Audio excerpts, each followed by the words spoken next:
PBB housemate na si Fiang, kinaiinisan ng mga housemates sa bahay ni Kuya.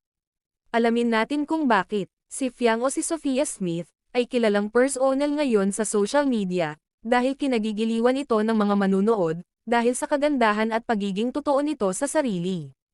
Ngunit sa kabila ng pagiging totoo ng housemate na si Fiang, marami ang mga taong hindi nagustuhan ang ilan sa mga naging karakter o pag-uugali ni Fiang sa loob ng bahay ni Kuya. Kaya't nagiging resulta ng madalas na pagiging nominado. Sa kabutihang palad, naililigtas pa rin ito ng mga taong bayan o mga supporters sa labas. Masasabing marami pa daw mga bagay ang dapat na matutunan ni Fiang sa loob ng bahay ni Kuya. Dito ay napansin ng mga housemates ang pagiging insensitive nito sa ilan mga bagay gaya na lamang, sa kung paano ito kumain sa hapagkainan kasama ang mga housemates. At ang iba pa ay naging resulta ng pagiging nominado ngayon Linggo, dahil daw sa pagpapalit nito ng luma at bagong mga tinapay. Minsan ay nahuli na rin si Fiang, na nagbabad finger ng paimpal. Sa sobrang pagiging totoo sa kanyang sarili ni Fiang, nakalimutan niya ang kanyang mga limitasyon.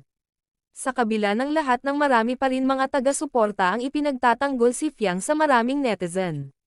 Naging mabuti pa rin ito sa loob ng bahay ni Kuya, naging masipag, at nagpapananay ito sa mga teens housemate. Hindi nawawala ang kabutihan ng puso ni Fiang. Ikaw, sa tingin mo, dapat pa bang manatili si Fiang sa loob ng bahay ni Kuya?